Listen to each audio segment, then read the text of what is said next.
The soldiers coughed up scabs from inside their own throats, not from their skin, from inside, from the lining of their lungs, their stomach walls, their intestines. Living tissue was turning into a crust, detaching and being expelled from every opening in the human body. Men who had marched thousands of miles across scorching desert, who had stormed fortified cities bare-handed, who had butchered entire garrisons without flinching. These same men were now lying in their own filth, weeping, begging the gods to let them die faster. The year was 165 AD. The Roman Empire stood at the absolute peak of its power, wealth, and territorial reach. And something invisible, something no Roman general could fight, no Roman engineer could fortify against, no Roman philosopher could reason away. Something had just begun to move westward through the greatest empire the ancient world had ever seen. It would not stop for 15 years. When it was finally done, between 5 and 10 million people were dead. The Roman world would never fully recover. To understand what happened, you need to understand what Rome looked like in the years just before the catastrophe. The empire under Marcus Aurelius was not some crumbling ruin waiting to collapse. It was a machine of almost incomprehensible scale and efficiency. 75 million people lived within its borders, stretching from the moors of Scotland to the deserts of Mesopotamia, from the Rhine forests of Germania to the scorched sands of North Africa. Rome itself, the capital, held perhaps 1 million inhabitants, making it by far the largest city on Earth at that time. Its streets were packed, its sewers overflowing, its tenement blocks stacked 7 stories high, its markets flooded daily with goods from every corner of the known world. Grain from Egypt, silk from China, spices from India, animals for the arena from sub-Saharan Africa. And along with all of it, along every road, every trade route, every river and sea lane, invisible passengers moved constantly, silently, carried in the lungs and blood of merchants, soldiers, slaves, and envoys. Marcus Aurelius himself was arguably the most remarkable man sitting on the imperial throne in Roman history. He was the last of the so-called 5 good emperors, a philosopher king in the most literal sense, a man who wrote some of the most enduring works of Stoic philosophy that survive to this day. His private journal, known to us as the Meditations, was never meant for public eyes. It was a conversation with himself, a daily discipline of self-examination written in Greek during military campaigns on the Danube frontier. He was also, by every historical account, a genuinely decent ruler, conscientious, just, reluctant to execute even genuine enemies of the state. He had been training for this role since childhood, groomed by the Emperor Hadrian himself, educated by the best tutors money could acquire. By 161 AD, when he formally became emperor alongside his adoptive brother Lucius Verus, Rome was at the zenith of what Edward Gibbon would later call the period in all of human history during which the condition of the human race was most happy and prosperous. It is deeply, painfully ironic that it was precisely this man, in precisely this golden era, that the plague chose as its backdrop. The disaster began not in Rome, but on the far eastern edge of the empire, in Mesopotamia, the land between the Tigris and Euphrates rivers, roughly corresponding to modern-day Iraq. In 161 AD, the Parthian Empire, Rome's great eastern rival, launched an aggressive invasion into Roman Armenia. Marcus Aurelius dispatched his co-emperor, Lucius Verus, to lead the Roman counteroffensive. Verus was the opposite of Marcus in almost every respect. Pleasure-loving, vain, more interested in chariot races and drinking parties than philosophy and duty. But he was surrounded by experienced generals who knew their business. The campaign went extraordinarily well by any military standard. Roman legions pushed deep into Parthian territory, crossing the Euphrates, smashing enemy forces in open battle, and eventually penetrating into the Parthian heartland itself. In the winter of 165 to 166 AD, Roman troops besieged and then sacked Seleucia on the Tigris, one of the most important cities in the ancient world, a massive cosmopolitan hub sitting directly on the Silk Road, where goods and people from China, India, Persia, and the Mediterranean intersected in constant flowing commerce.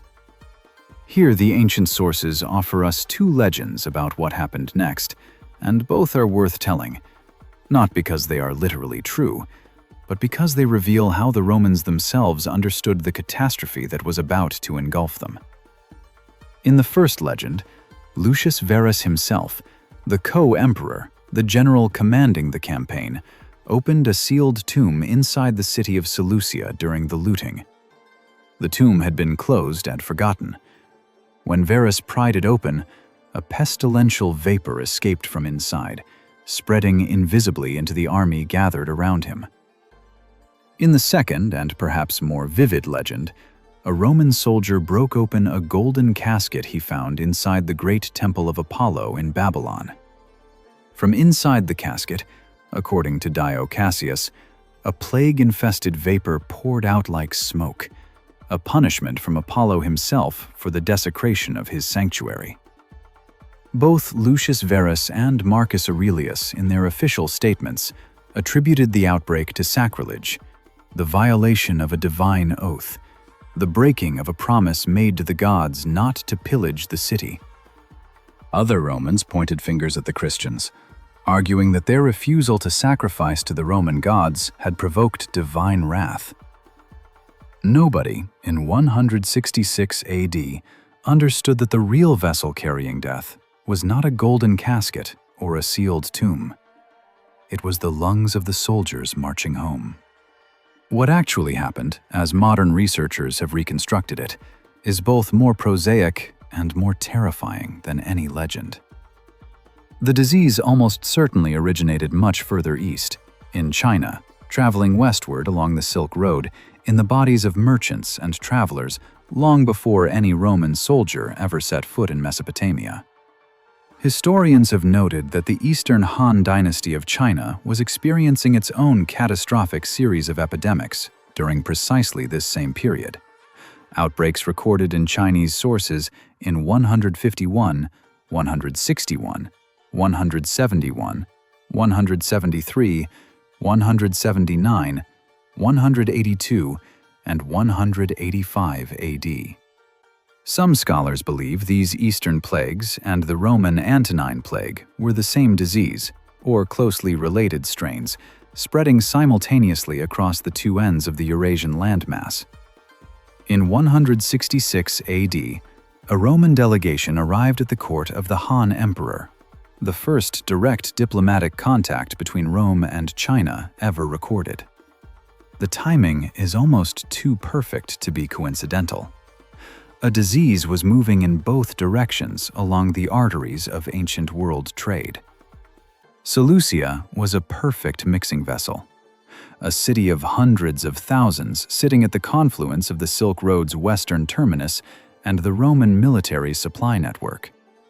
When the legions entered, they were stepping into a biological storm they had no way to perceive. The soldiers began to notice something wrong among the local population even before they left.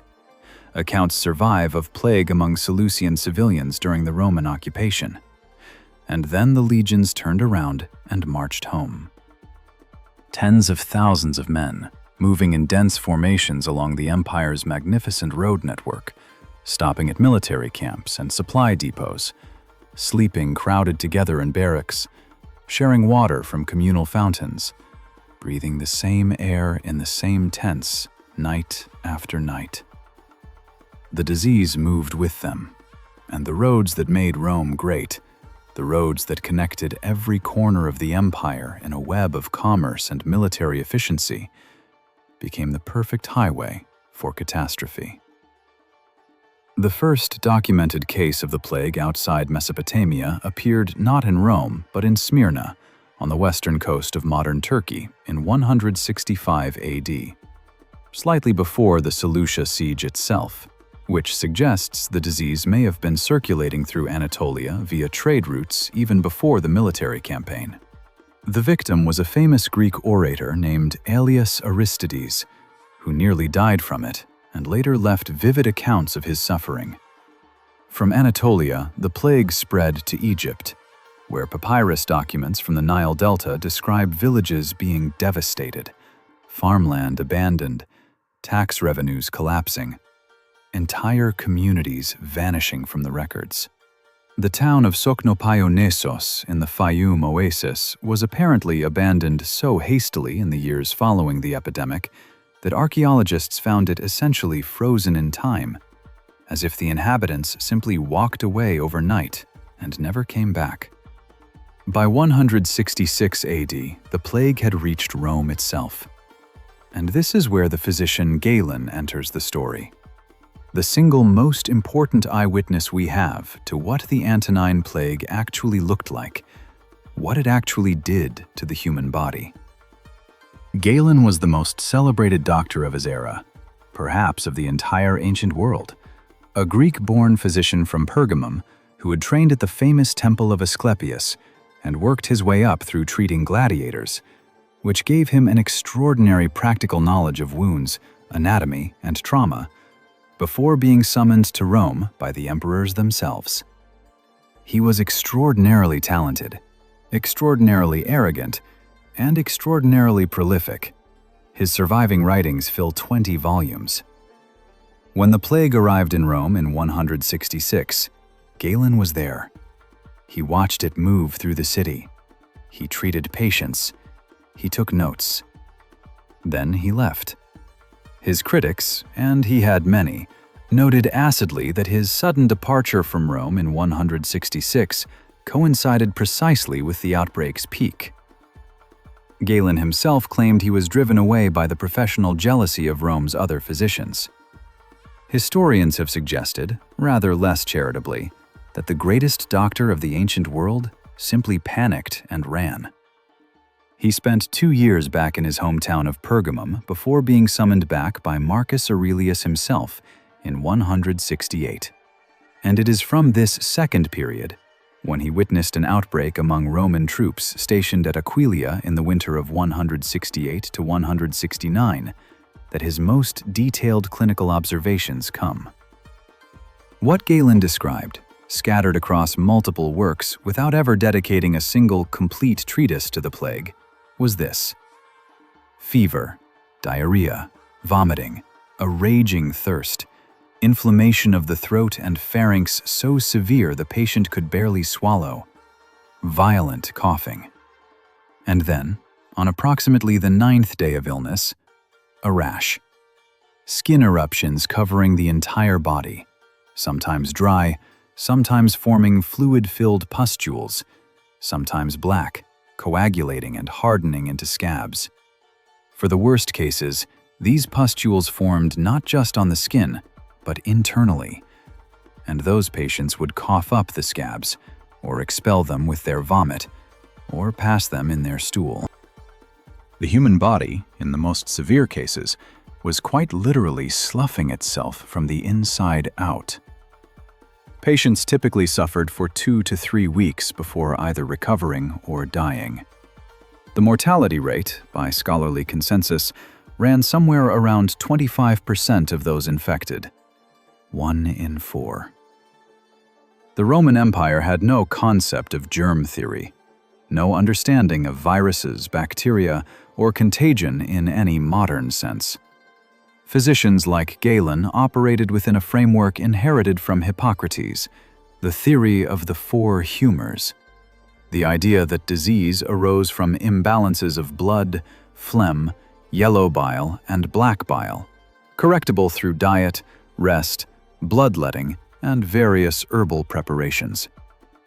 Galen himself, in one of history's more extraordinary prescriptions, recommended drinking boar's fat as a treatment for the plague. Other physicians prescribed milk. The people of Rome and the wider empire, faced with something that killed 1 in 4 of its victims without apparent discrimination between the powerful and the poor, turned to the only other source of comfort available: the gods. Cities across the empire sent delegations to the Oracle of Apollo at Delphi, asking what rituals might appease the divine wrath. Amulets were carved from stone and worn around the neck, and archaeologists today, excavating sites across the old imperial territory, from Egypt to Germany, still regularly find these objects. These small, desperate tokens of a population searching for protection against something they could not see and could not understand. In the city of Antioch, a charlatan named Alexander of Abanuticus had built a cult around a new snake god he claimed to have created, named Glykon. When the plague arrived in Antioch, Alexander produced an oracle, a verse claiming to protect against the disease, which people began carving above their doorways. It did not work. Nothing worked. The plague moved where it wanted to move, killed whom it wanted to kill, and no prayer, no sacrifice, no amulet, no physician's remedy slowed it in the slightest. By 166 AD, the disease had reached nearly every corner of the empire, according to ancient sources, a phrase that must be understood in its full geographic enormity. From Rome, it spread west into Gaul and Germany along the Rhine frontier, carried by soldiers repositioning after the Eastern Campaign. It spread south into North Africa. It spread north toward the Danube. Roman legions, the backbone of the empire's security, the wall that held back 100 different groups of hostile peoples pressing against the borders, began dying in catastrophic numbers. The army, which numbered roughly 150,000 professional soldiers spread across the empire's frontiers, was being systematically hollowed out. Officers, veterans, trained specialists, precisely the people most impossible to replace quickly, were dying alongside the raw recruits. And it was in this exact moment of maximum military weakness that the barbarians decided to come. In 166 AD, the same year the plague was spreading through the army, the Marcomanni of Bohemia crossed the Danube in force for the first time in nearly 2 centuries, joined by the Lombards and other Germanic tribes pressing on the Rhine and Danube frontiers simultaneously. The Sarmatian Iazyges attacked between the Danube and the Theiss. The Kostoboki swept down through Moesia, Macedonia, and Greece all the way to Attica, the heartland of ancient Greek civilization. The empire was being struck from the outside and eaten from the inside at the same moment. Marcus Aurelius, the philosopher who had never sought war and who described military glory as a thing of empty vanity in his private journals, now found himself fighting desperately on multiple fronts simultaneously, with an army that was being decimated by disease faster than he could replenish it. He recruited freed slaves. He recruited gladiators. He recruited criminals. He recruited Germanic tribesmen from the very peoples he was fighting, arming yesterday's enemies to plug holes in the frontier today. The Roman army, once the most professional and disciplined fighting force on earth, was becoming something improvised and desperate. All because of something so small, it was invisible. Something that had traveled thousands of miles from its origin in the East, riding in the blood of soldiers who had no idea they were carrying it, to arrive at the greatest empire on earth at the single worst possible moment. And none of them, not Marcus Aurelius, not Galen, not the legion's commanding officers, had any idea how bad it was going to get. 2,000 people per day. That is the number Cassius Dio recorded at the plague's peak in the city of Rome alone. 2,000 bodies every single day. And this was in a city that, for all its scale, had no hospitals in any modern sense, no morgues capable of handling mass death, no system for removing and disposing of thousands of corpses simultaneously. The Roman state had a reasonably sophisticated system of burial for normal death rates: private tombs along the roads outside the city, communal burial pits for the poor, funeral guilds that provided last rites for their members. None of it was built for this. At the height of the epidemic, contemporary accounts describe bodies stacked in the streets, mass pyres burning outside the city walls, visible from the surrounding hills, their smoke hanging over Rome in a permanent haze. The smell of burning flesh mixing with the ordinary smells of a city of 1 million people. The cook fires, the street food, the open sewers, the animals, creating something that survivors would remember for the rest of their lives. The rich fled to their country estates.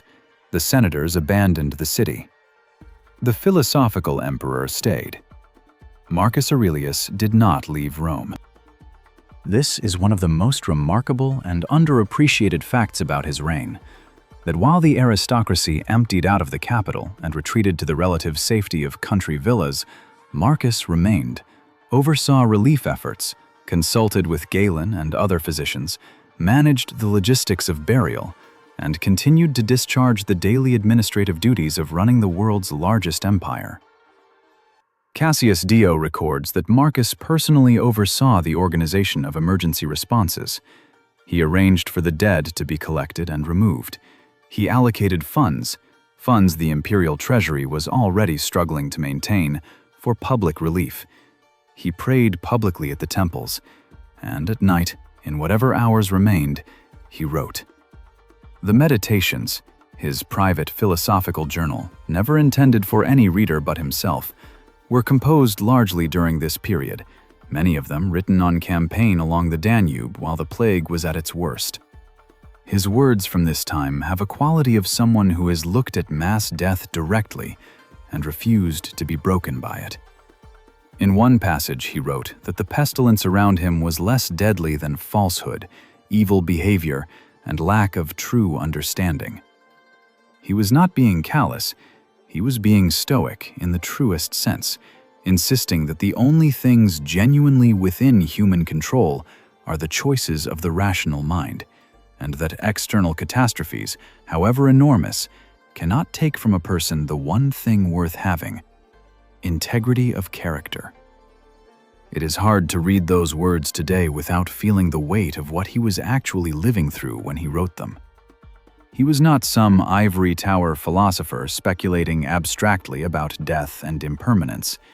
He was an emperor watching his empire die around him in real time, watching the farms empty, the legions hollow out, the tax revenues collapse, the frontiers buckle, his co-emperor sicken, and still getting up every morning and doing his job.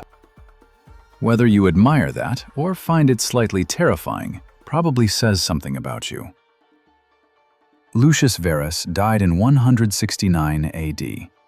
He had been traveling with Marcus along the Danube frontier when he collapsed.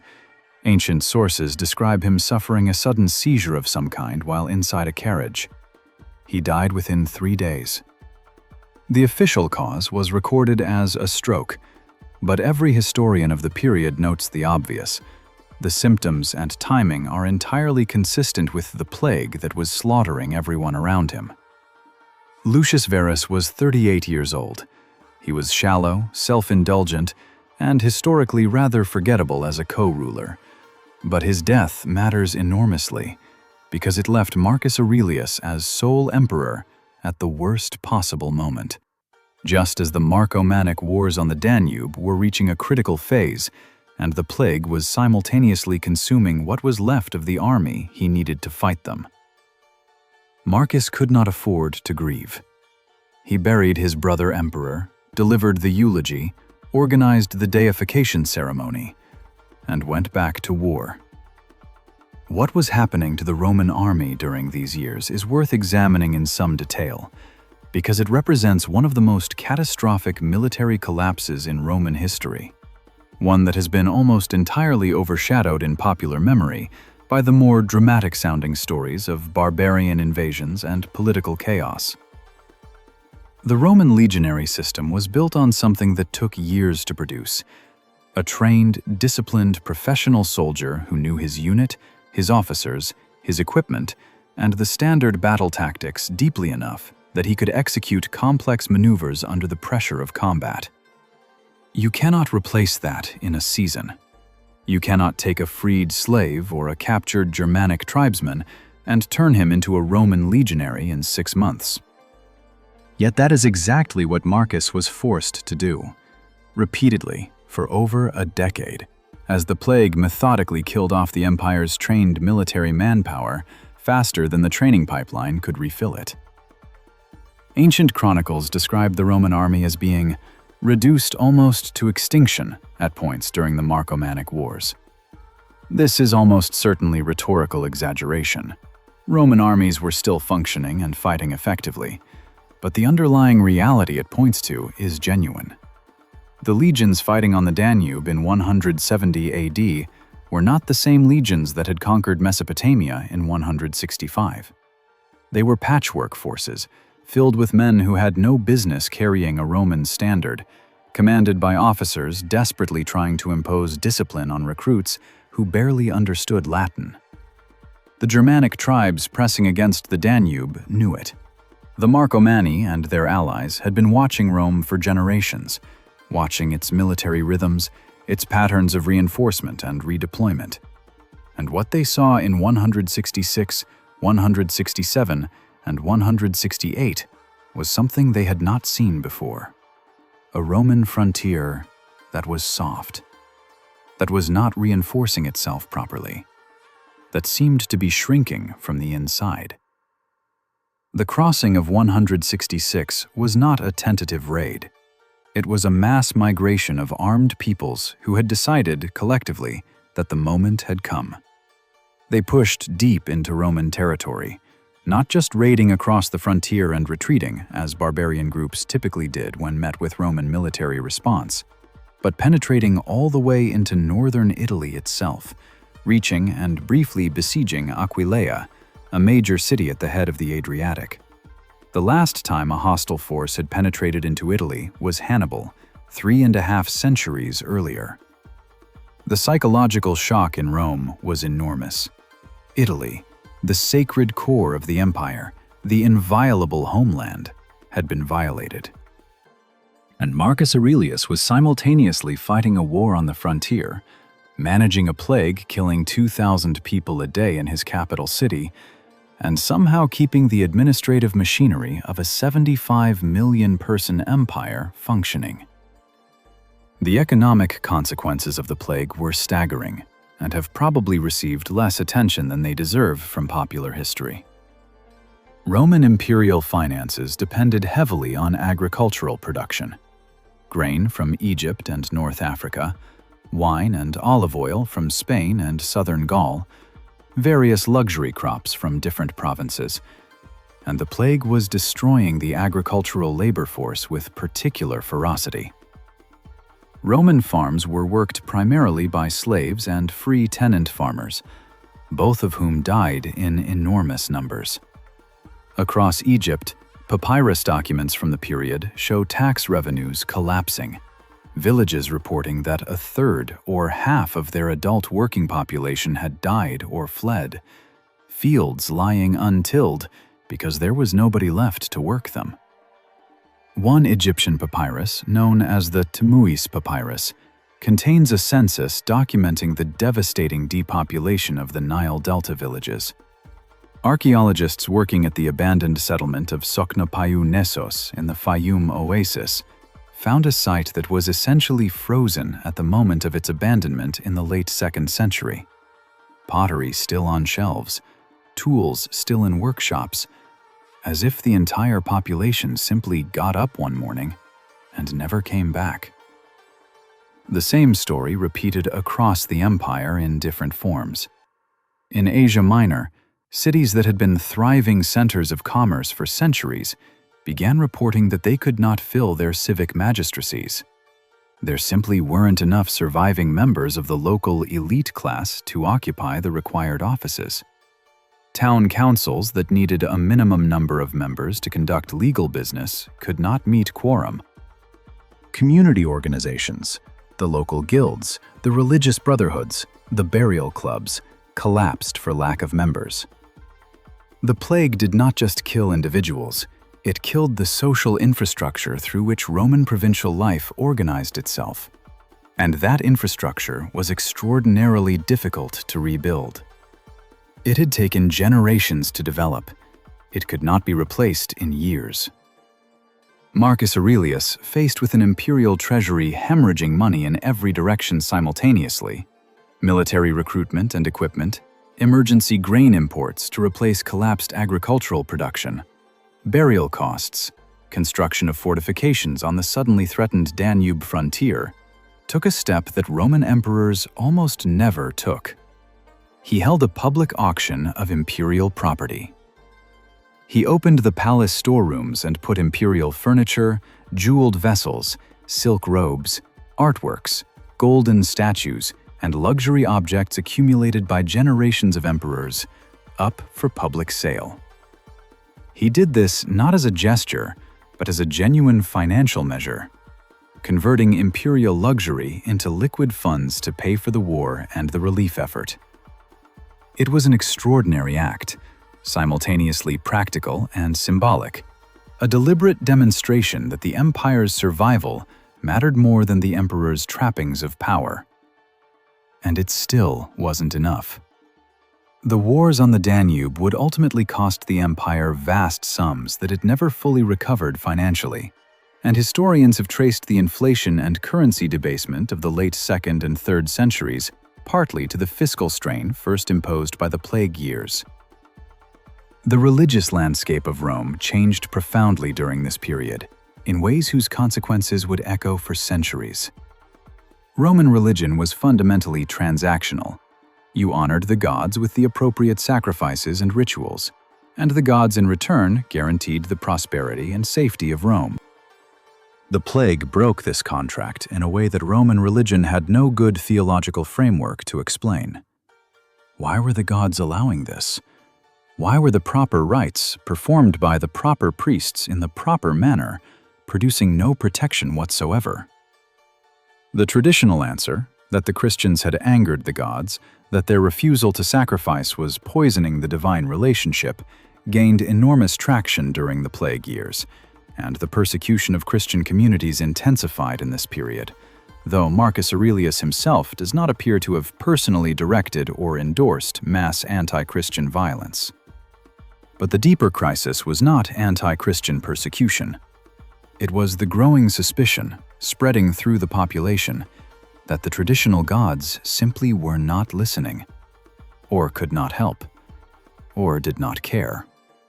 Into this spiritual vacuum moved two forces that would ultimately reshape the Western world. The first was the mystery cults, particularly Mithraism, which spread rapidly through the army precisely during this period, offering its initiates a personal relationship with a divine protector and the promise of life after death in exchange for moral discipline and loyalty. The second was Christianity itself, which was growing steadily despite sporadic persecution, and which had something the traditional Roman religious system lacked entirely: a theological answer to mass suffering. Christianity did not promise protection from death. It promised meaning in death. It offered a framework in which suffering was not divine punishment or divine indifference, but rather something that could be endured, transcended, and ultimately overcome. Historian Rodney Stark has argued that Christian communities actually gained significant converts during the plague years precisely because Christian networks provided concrete, material aid, caring for the sick, burying the dead, sharing food, in ways that pagan religious institutions were not organized to provide. Whether or not you accept the full weight of that argument, the basic dynamic is hard to dispute. The Antonine Plague accelerated the cultural conditions that would eventually make Christianity the dominant religion of the empire. The plague also had a more immediate and concrete effect on Rome's relationship with the barbarian world.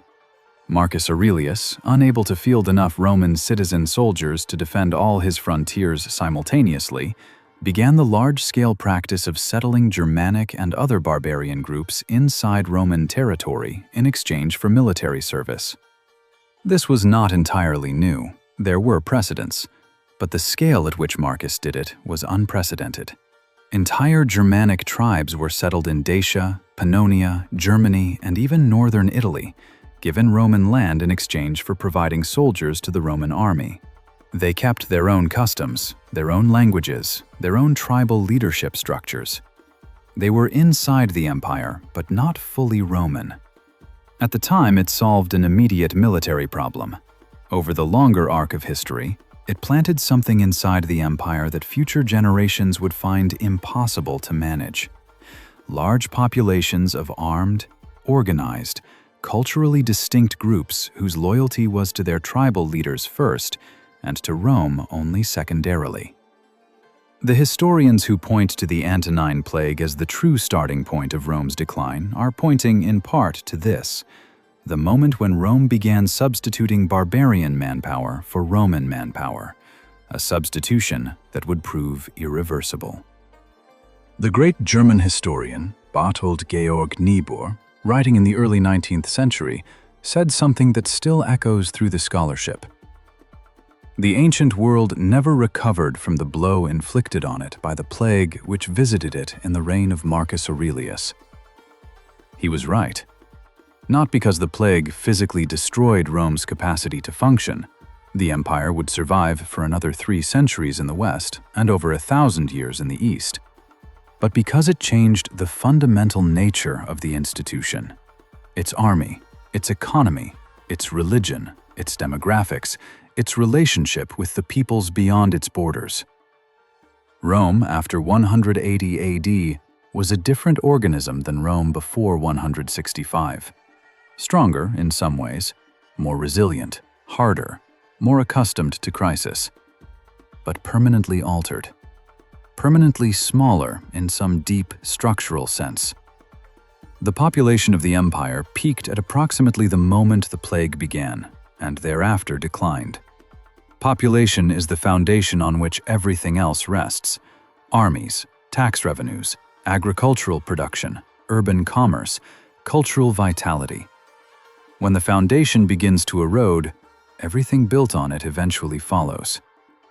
Not immediately, not in a straight line, but inevitably. And through all of this, Marcus Aurelius kept writing. On campaign, in a tent, somewhere along the frozen Danube, with the plague killing his soldiers and the barbarians pressing against his lines, and his treasury running dry, and his co-emperor already dead, he wrote about the importance of not being afraid of death, about the irrelevance of fame and reputation, about the duty to serve regardless of whether service is recognized or rewarded, about the fact that every Roman emperor before him was now dust, and that he would be dust too, and that none of it mattered except how you chose to behave while you were still alive. He was writing Meditations in the same years that 2,000 people a day were burning on pyres outside his capital. This is either the most profound act of philosophical discipline in ancient history, or it is the act of a man who had no other way to hold himself together. Possibly it is both. Marcus Aurelius died on March 17, 180 AD. He was 58 years old. He died not in Rome, not in the imperial palace surrounded by luxury and ceremony, but in a military camp at Vindobona, the Roman fortress settlement that would one day become Vienna, on the Danube frontier, in the middle of a war he had been fighting for 14 years. The official accounts describe a gradual decline. He stopped eating, refused food and water, ran a high fever, and within days was gone. His last recorded words, spoken to the guards who came to relieve the watch at his bedside, were, "Weep not for me. Think rather of the pestilence and the deaths of so many others." Whether those words are precisely accurate, or whether they were shaped by later tradition to fit the image of the perfect Stoic emperor, nobody can say with certainty. But they feel true to everything we know about the man. Even dying, he was redirecting attention away from himself and toward the suffering of others. Even at the end, he was doing the work. Whether Marcus died of the plague directly is one of history's most debated medical questions, and one that will almost certainly never be definitively answered. The symptoms his contemporaries described, sudden deterioration, fever, rapid physical decline, are entirely consistent with smallpox, but they are also consistent with half a dozen other causes of death for a 58-year-old man who had spent nearly 2 decades conducting grueling military campaigns in brutal conditions along the Danube. What we can say is this: the plague had been circulating in the Roman army continuously for 15 years. Marcus was constantly in contact with infected soldiers. He had spent years on the frontier, sleeping in military camps, eating field rations, breathing the same air as men who were dying of the disease around him. If he did not die of the plague itself, he died of everything the plague had done to his empire and to his body over those 15 years. The plague was there at his death, even if it was not the immediate cause. It had been his constant companion since 165 AD. His successor was his biological son Commodus, who was 18 years old.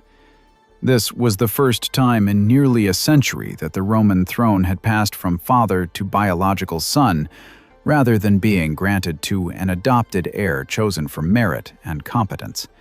A deliberate, carefully considered tradition that had given Rome its 5 good emperors, and the long period of stable, effective governance that Gibbon admired so much. Marcus Aurelius broke that tradition, and the consequences were immediate and obvious. Commodus was not a disaster from the first day. He ended the Danube Wars relatively quickly, making peace with the Germanic tribes on terms that Marcus would likely have found unsatisfactory, but that at least stopped the bleeding. But he was profoundly unsuited to rule. He was vain, paranoid, prone to grandiose self-mythologizing, eventually declaring himself the reincarnation of Hercules and demanding to be worshipped as a god. He was assassinated in 192 AD, strangled in his bath by a conspiracy involving his own household. The year following his death saw 5 different men claim the imperial throne in rapid succession, in what historians call the Year of the 5 Emperors. Rome had gone from its golden age to civil war and succession chaos in 12 years.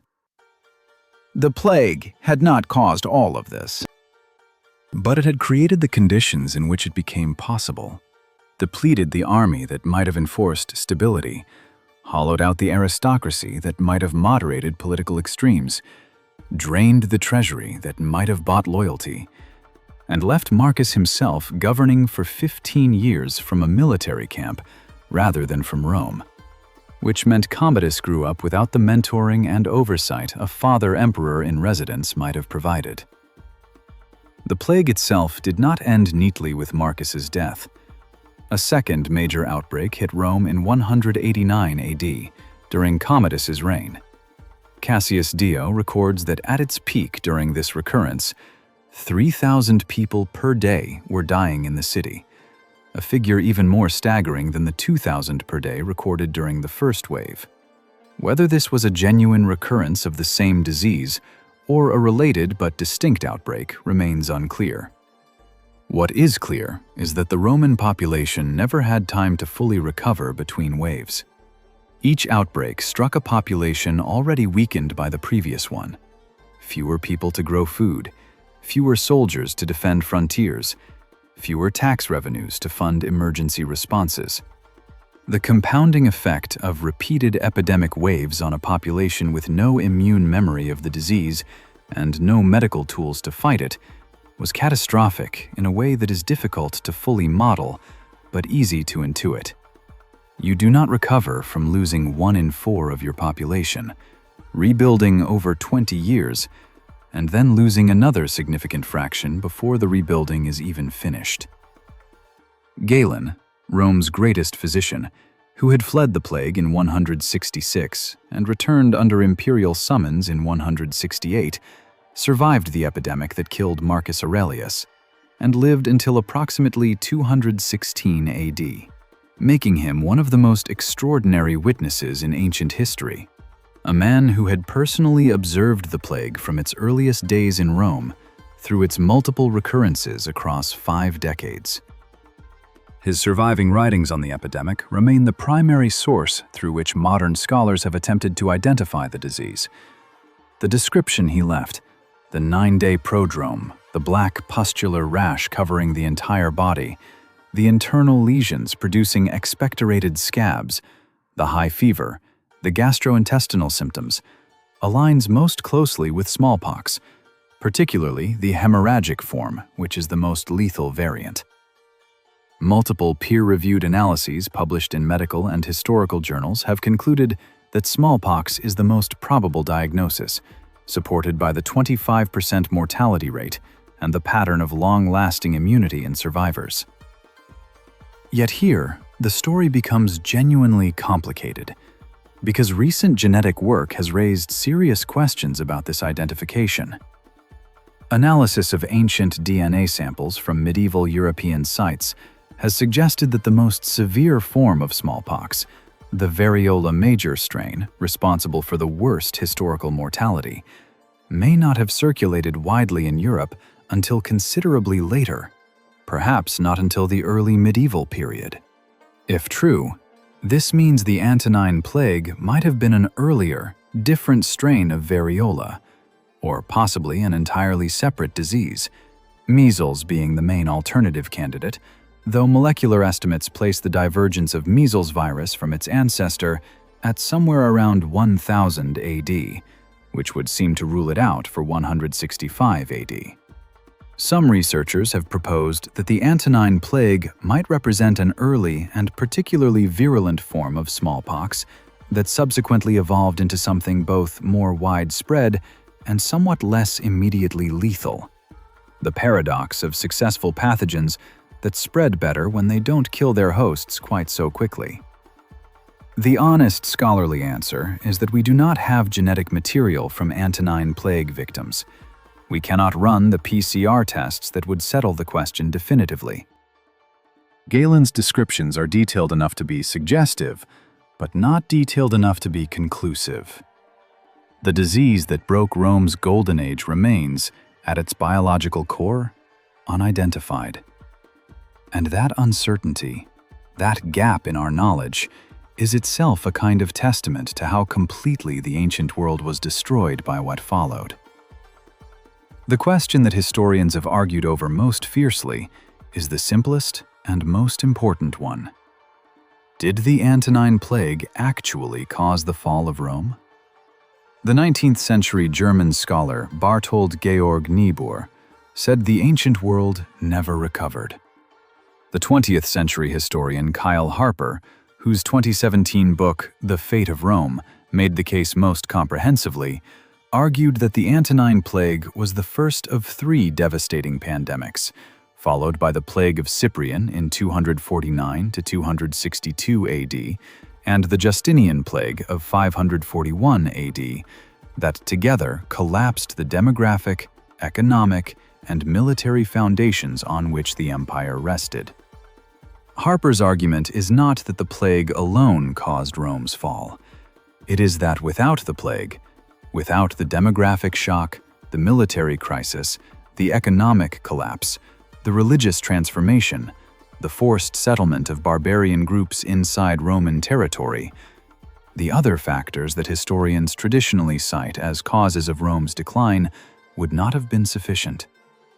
The barbarian invasions were a problem Rome had managed successfully for centuries before the plague. The political instability was real, but had never before produced sustained, empire-threatening crisis. The economic pressures were significant, but manageable within a functioning demographic system. The plague changed all the variables simultaneously and permanently. Not every historian accepts this. A team of 6 scholars published a pointed rebuttal, arguing that Harper's model gives too much weight to biological factors and too little to political, economic, and cultural forces that were generating pressure on the empire independently of disease. Edward Gibbon himself, writing in the 18th century, barely mentioned the Antonine Plague. He began his account of Rome's decline with the death of Marcus Aurelius and the succession of Commodus, treating the political and moral deterioration of the imperial system as the primary cause, with disease as a secondary complication. Michael Rostovtsev, the great Russian historian of Rome, pointed primarily to economic factors: the growing gap between a wealthy landowning elite and an impoverished rural population, the increasing burden of military spending, the currency debasement that eroded commercial confidence. These are real and important arguments, and the honest position is probably somewhere in the middle. The Antonine Plague did not single-handedly destroy Rome, but it broke something that had been holding the whole system together. And without that something, all the other structural pressures that had always been there began to compound each other in ways they previously had not. What is not in dispute is the timeline. Before 165 AD, 5 consecutive good emperors, stable frontiers, rising population, growing prosperity, the Pax Romana in full effect. After 165 AD, the Marcomannic Wars, the Succession Crisis, the Year of 5 Emperors, the crisis of the 3rd century, in which Rome had over 50 different emperors in 50 years, most of them assassinated. The progressive fragmentation of the empire's administrative coherence, the permanent militarization of the imperial succession, the inflation and currency crisis, the accelerating settlement of barbarian groups inside Roman territory that would eventually produce the conditions for the final Western collapse in 476 AD. You can argue endlessly about causation and correlation, about how much weight to assign to the plague versus politics versus economics versus climate versus military overextension. But the hinge point, the moment when the arc of Roman history definitively bends, is located in the years between 165 and 180. The years of Marcus Aurelius and the plague. The years when an invisible thing crossed a desert and climbed aboard the greatest military machine the ancient world had ever produced and rode it home. There is one more thread worth pulling. The plague did not only affect Rome. The same disease, or its close relatives, was simultaneously devastating the Han dynasty of China at the eastern end of the Eurasian landmass. The repeated Chinese epidemic outbreaks of 151, 161, 171, 173, 179, 182, and 185 AD weakened the Han state in ways that eventually contributed to the Yellow Turban Rebellion of 184, a massive peasant uprising rooted in social and economic desperation that the Han government, already strained beyond its limits, could not fully suppress. The Han dynasty limped on for another few decades before collapsing in 220 AD, fragmenting China into the period of the Three Kingdoms. At both ends of the ancient world simultaneously, the great empires that had dominated their respective hemispheres for generations were being hollowed out by the same biological catastrophe, or by closely related ones moving along the same trade routes that connected them. The Silk Road, humanity's first truly global commercial network, had created something new and unprecedented.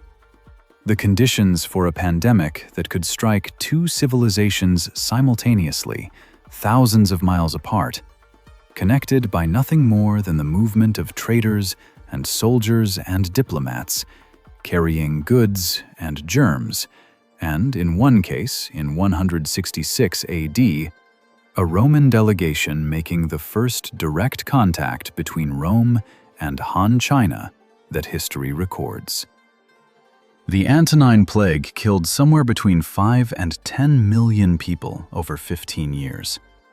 It is impossible to know the precise number, and the range of scholarly estimates, from 1.5 million at the conservative end to 25 million at the high end, tells you how uncertain the underlying data is. What we can say is that it killed approximately 10% of the Roman Empire's entire population, with mortality rates reaching 25 to 30% in the most severely affected cities and military units.